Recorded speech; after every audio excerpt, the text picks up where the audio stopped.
This course is intended to provide the design engineer with sufficient knowledge to predict the airflow and temperatures associated with electronic equipment. The methods are of first-order accuracy, but are adequate for estimating the thermal performance of a design. The main reference for this video is the text on which this course is based, Thermal Computations for Electronics, CRC Press, year 2010.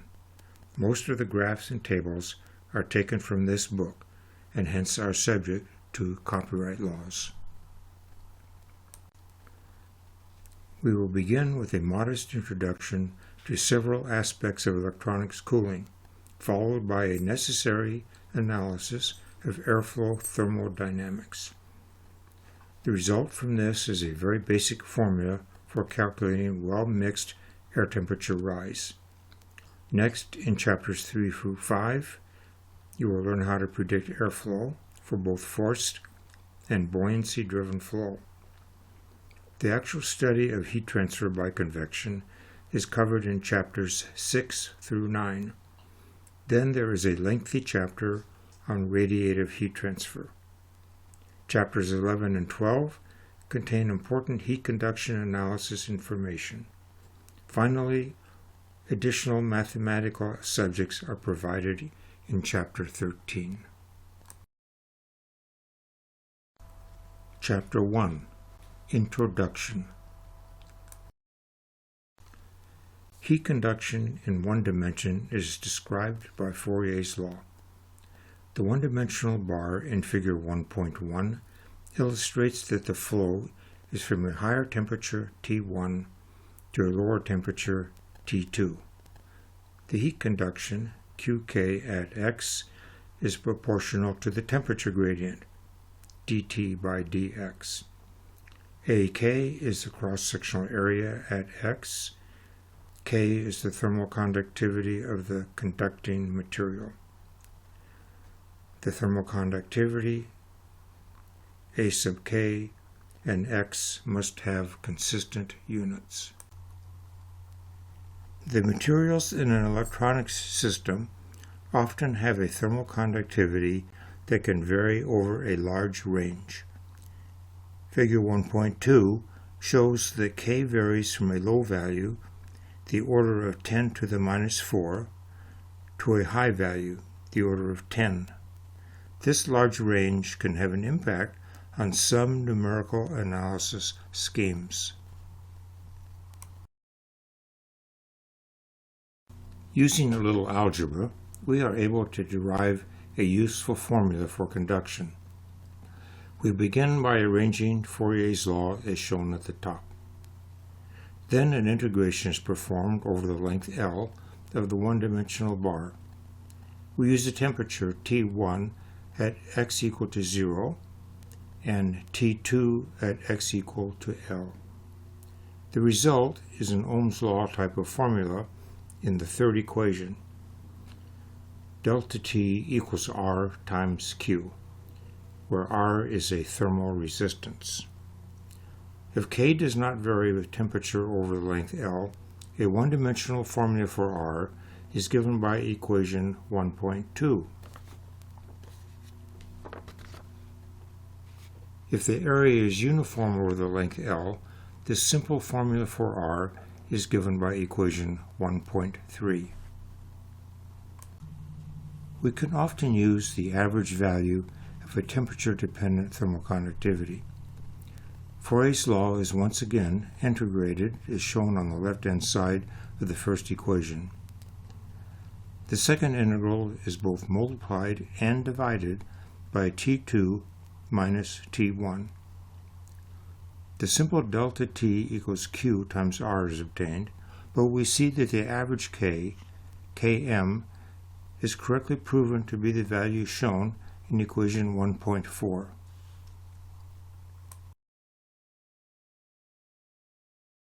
Sometimes it is adequate to represent a temperature-dependent thermal conductivity as a linear function of the temperature.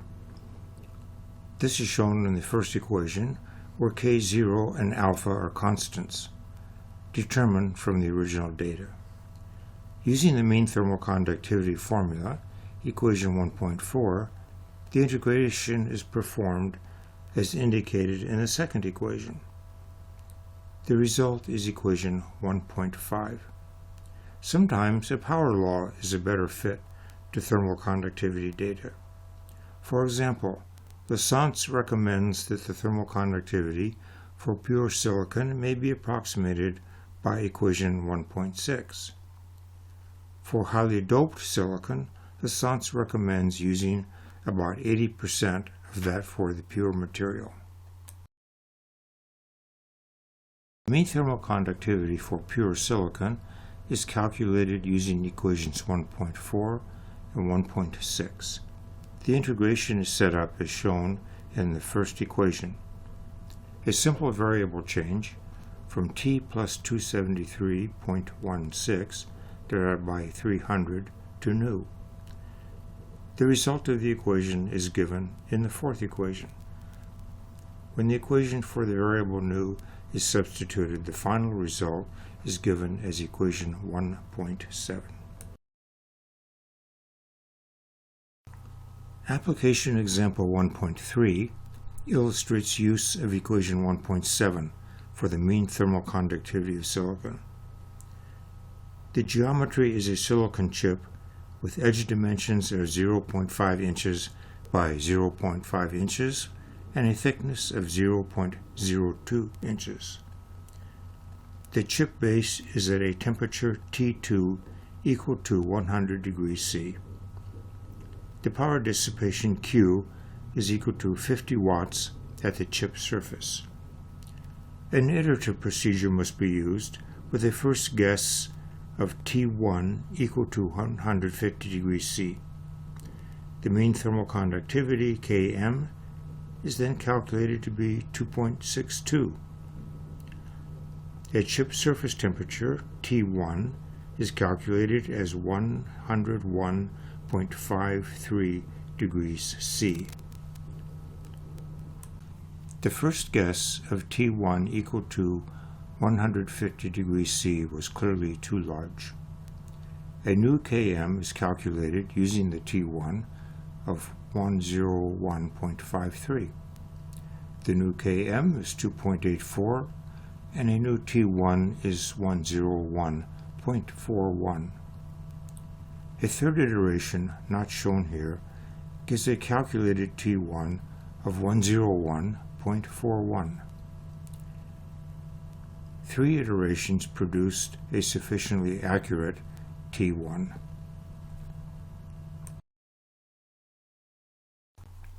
Now we explore a basic equation used for convective cooling, equation 1.8.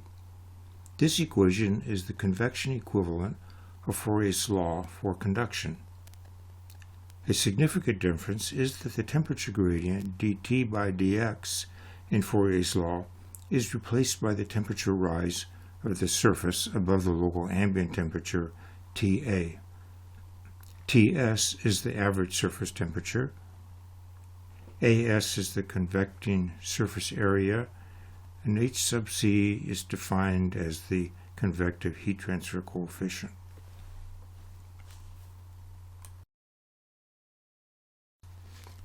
The convective heat transfer coefficient, Hc, has units of watts per square inch degree C. Consistent with Hc, the area As must have units of square inches. Thus, the convection conductance Cc has units of watts per degree C. Equation 1.9, delta T equals R times Q, C, uses the thermal resistance Rc as shown.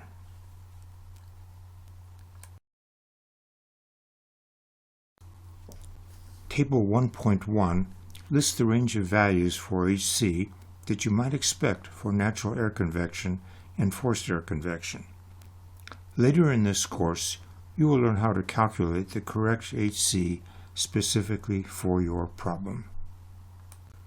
Section 1.5 is a simple application example where the device is a chassis panel cooled by natural convection. A power transistor is centered on a 4-inch by 9-inch metal sheet. A 7-watt power transistor is centered on the panel. In this problem, the average panel temperature is calculated.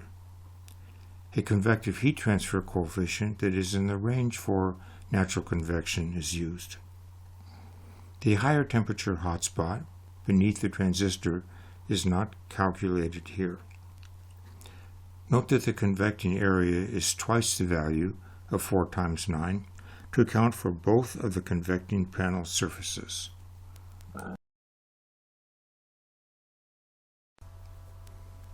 The average convection resistance for the panel, which includes both surfaces, is the inverse of the HC area product.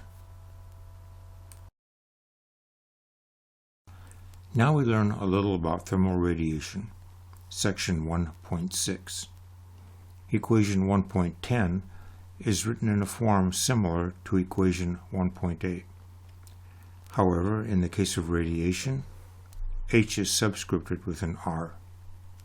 There's also a multiplying factor, script F. In complex problems, script F accounts for both surface finiture and geometry effects. A common but simple example of an exterior enclosure panel in an otherwise large environment permits an approximation to the script F. The approximation is that the script F equals the panel surface emissivity epsilon. Values of epsilon are usually found in Texan handbooks. A good number for many painted surfaces is epsilon equal to about 0.8. An approximation that is often used for HR is shown in equation 1.11. When the surface has a temperature Ts within 20 degrees C of Ta, and Ta is between 0 and 100 degrees C, equation 1.1 is fine. A simple rearrangement of equation 1.10 results in a formula for the thermal radiation resistance for the situation that has just been described. A simple numerical example is worthwhile. Figure 1.5 is the exterior surface of the top panel of an electronics enclosure. The panel has a radiating area of 10 inches by 12 inches. The ambient air temperature is 20 degrees C and the panel temperature is 30 degrees C. An emissivity of 0.8 is used. First, HR is calculated using equation 1.11. Then the heat in watts due to the radiation is calculated to be 3.54 watts. Now the subject is changed. This problem is very commonly encountered. Figure 1.6 illustrates a power transistor mounted on a circuit board. A nut and bolt attaches the transistor metal base to the PCB. The PCB contains a nearly solid copper layer that is 0.0014 inches thick. The transistor package has in turn a single heatsink attached to the top. A thermal circuit appropriate for this problem is shown in figure 1.7. The circuit drawing shows resistors for each part of the problem, and nodes are indicated as relevant places to calculate temperatures. Resistors R1 and R2 denote convection and radiation, respectively, from the heatsink to ambient air. R3 is a conduction resistance for heat transfer from the internal chip to the heatsink. R4 represents conduction from the chip to the PCB. R5 accounts for conduction spreading in the PCB and also for convection from the PCB top and bottom surfaces to ambient. Note where the transistor power Q is shown at a node. It is too early in this course to expect that you should be able to calculate any of the resistance values. However, these calculations were performed by the author to obtain reasonable values for the various elements. Once the resistance values were calculated, a simple formula was used to add the parallel convection and radiation resistances.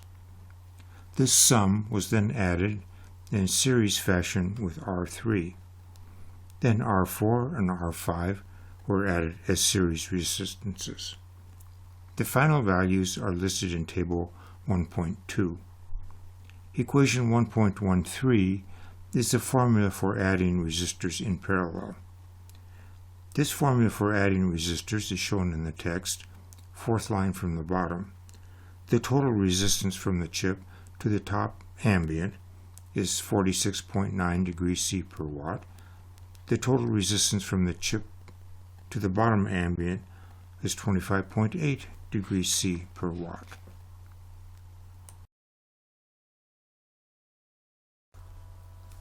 The total thermal resistance from the chip to ambient is obtained by adding the top and bottom totals as parallel resistances. The result is a total R equal to 17 degrees per watt. The chip temperature rise is calculated from the product of total R times the heat dissipation Q. The result is a chip temperature rise of 102 degrees C above ambient. If the local ambient of the device were about 50 degrees C, then the chip would be expected to be at 152 degrees C. This calculation would be sufficient for the design engineer to consider the heat sink size needs to be increased.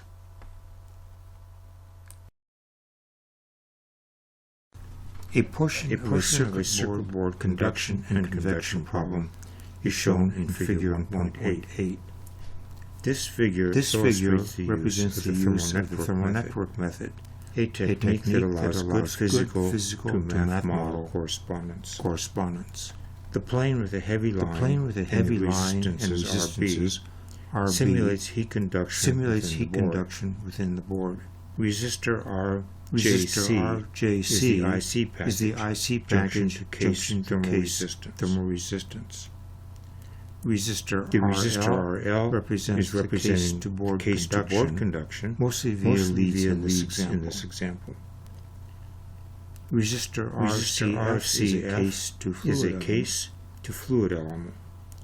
Resistors PCB are convection elements for heat transfer from the board surface to local fluid ambient air. The resistors labeled as RF are particularly noteworthy. These resistors are not thermal resistances, but do have the same units. They model the air temperature increase as it flows in the downstream direction. Now the trick here is to understand that in any math setup, downstream air nodes do see upstream nodes do not see, but upstream air nodes do not see. This fact must be correctly addressed. This fact any matrix representation of the matrix representation, the resulting resistance or conduction matrix for the system would not be symmetric. For this system, TJ represents the junction or junctions of the IC package. TJ represents the junction or junctions of the IC package.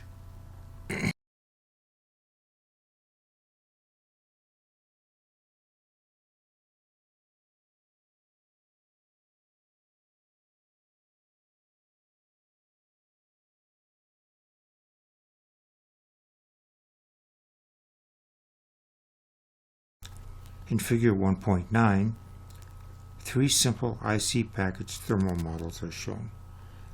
They increase in complexity from A to C. More complex models are shown, and as the complexity increases, the models are more difficult to visualize physically.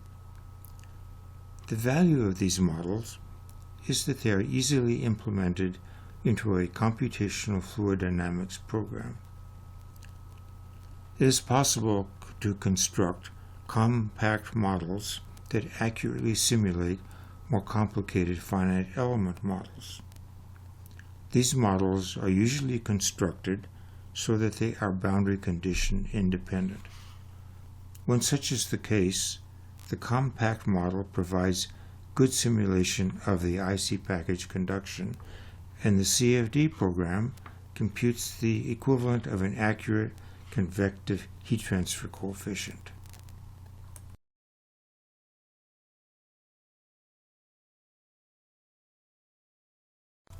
Now we switch from modeling IC packages and circuit boards to a system-level model. Figure 1.10 is a hypothetical tower-type personal computer. This illustration is not intended to show good packaging design, but rather to illustrate some airflow issues. There are two separate fans in this design. At the top rear panel, there's an exhaust fan. This fan draws air from a left side grill in the panel, a small amount over removable and fixed disk drives, and also from the exit air from a fan sink combination. The horizontal motherboard and expansion boards do not benefit from the forced airflow. This system is certainly not ideal, airflow and thermally speaking. However, this is often the situation in electronics packaging. Trade-offs are necessary to accomplish a satisfactory overall design.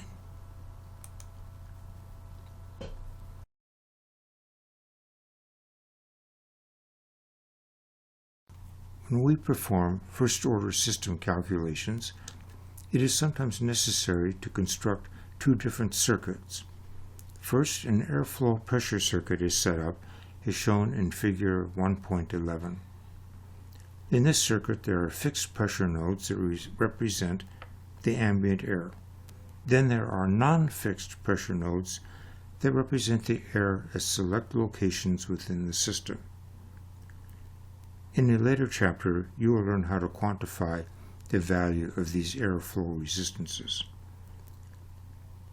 Note that the two fans are also included in this model.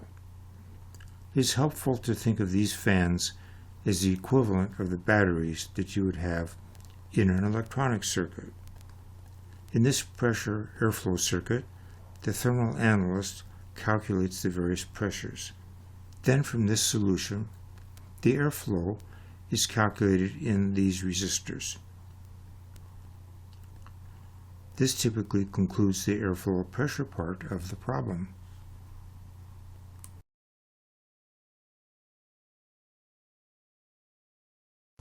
At a first glance, Figure 1.12 appears to be the same as that in Figure 1.11. A closer inspection shows that the two circuits are not the same. The present illustration is the thermal circuit for the tower computer. The resistances are mostly thermal, and the nodes are temperature nodes. The resistor labels that contain an F in the subscript are the one-way air temperature increase resistances. Some people refer to these as enthalpy increase elements. Either way, the dimensions are degrees C per watt.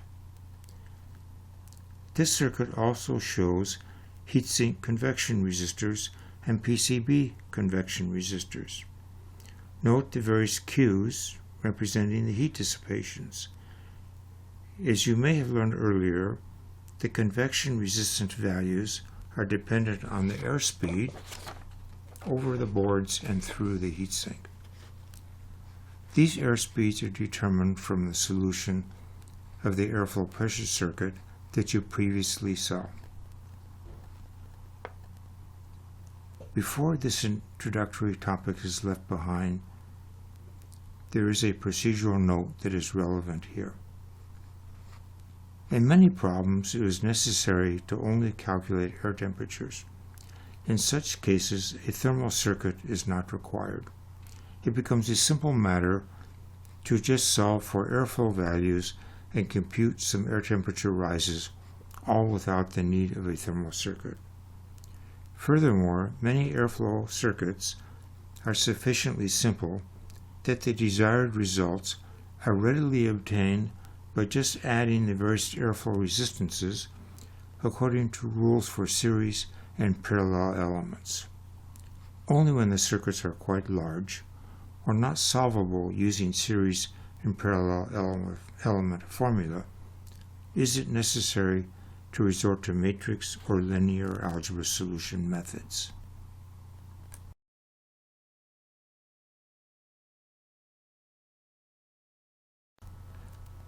These illustrative examples that are the subject of the remainder of this chapter are a bit out of the scope of this book.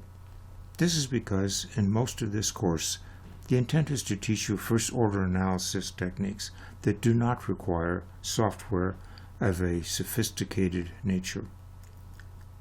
The illustrated example of an IC package on a circuit board requires numerical analysis methods for a detailed solution. However, you are shown results for 3 different methods. The methods are 1, a Fourier series solution, 2, a thermal network method solution, and 3, a finite element result. Results from a solid modeling program are shown in figures 1.13 and 1.14.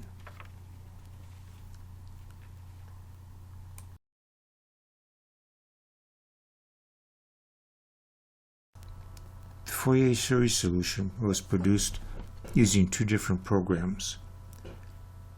The first program, PTEMS, is used to predict the PCB temperature at the center of the IC package footprint.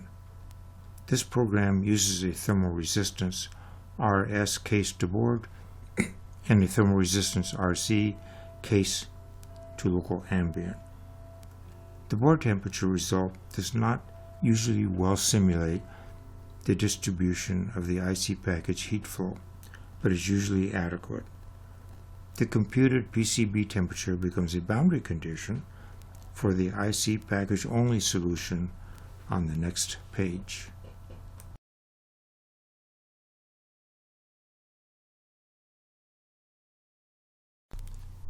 The Fourier series model of the ceramic package is shown in figure 1.16.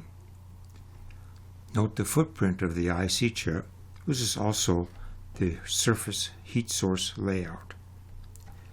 The 32 heat-conducting leads distributed around the edges are simulated by one-dimensional thermal resistances. The end of each lead is synced at T0, the value which was computed as the board temperature. The heat transfer coefficient H2 represents heat conduction through an air gap to the board, and the heat transfer coefficient H1 convects to the local ambient air.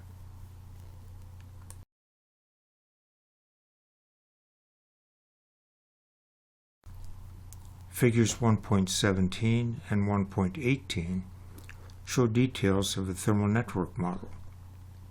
Most of the thermal resistances interconnecting the nodes are not shown, as they would clutter the diagrams.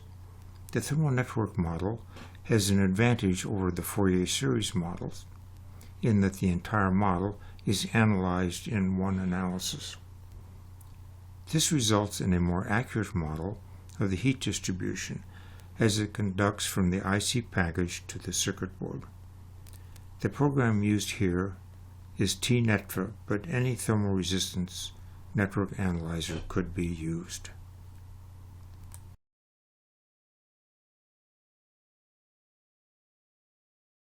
Now we look at the results from a finite element model of the problem.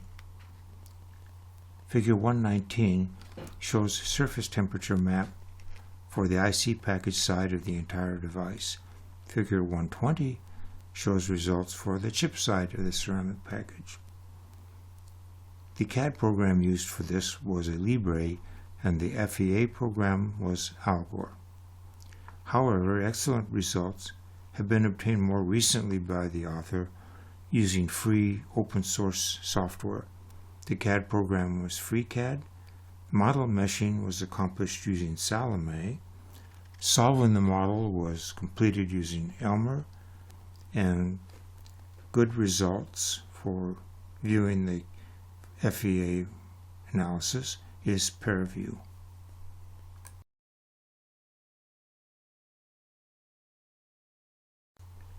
Figure 1.21 displays the thermal map on the ceramic package side of the circuit board.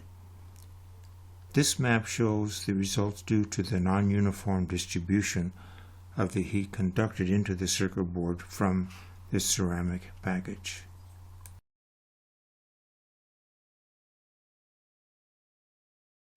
This chapter is concluded with a comparison of some of the results from the three numerical solution methods used for the IC package on board. The thermal network method, here indicated as TNM, agree very well with the finite element method, FEM results. The Fourier series solution results are somewhat different from the other two results. The main reason for this is that in the Fourier series method, the circuit board solution used a uniform surface source, the dimensions of which are those of the IC package footprint. However, we know that the heat from the IC package is not uniformly distributed over that footprint.